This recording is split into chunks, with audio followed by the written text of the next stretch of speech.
دیکھو میں کہہ رہا ہوں احتجاج کرنا ہمارا حق ہے اور ہم ہمیشہ پرامن رہتے ہیں اور پرامن رہنے کی تلقین کرتے ہیں سارے ساتھیوں کو. یہ ہمارا رائج ہے.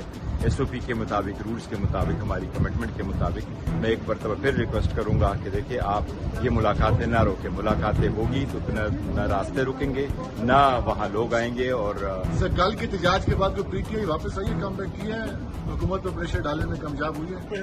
نہیں، ہم ہمیشہ سے بات چیت شروع ہوگی حکومت سے؟ آپ نہیں، بات چیت شروع تو نہیں ہے، لیکن دیکھو سیاسی مسائل کا سیاسی حل تو ڈھونڈنا ہوتا ہے اور کچھ ایسی طرف تو چل پڑنا چاہیے تاکہ ہمارے ایشوز بھی حل ہو جائیں اور باقی جو ایشو ہے پورے ملک کے اس پہ بھی. سر کل والی حکمت عملی جاری رہے گی یا اڈیالہ؟ دیکھو وہ ہمیشہ سے ہم تو آتے رہے ہیں. خان صاحب کی فیملی آئی ہے، ان کے سارے یکجہتی کے لیے سارے لوگ آتے ہیں. وزیر اعلیٰ بھی آتا ہے، کیبنٹ کے ممبر بھی آتے ہیں، پارلیمنٹیرین بھی کل سارے آئے تھے.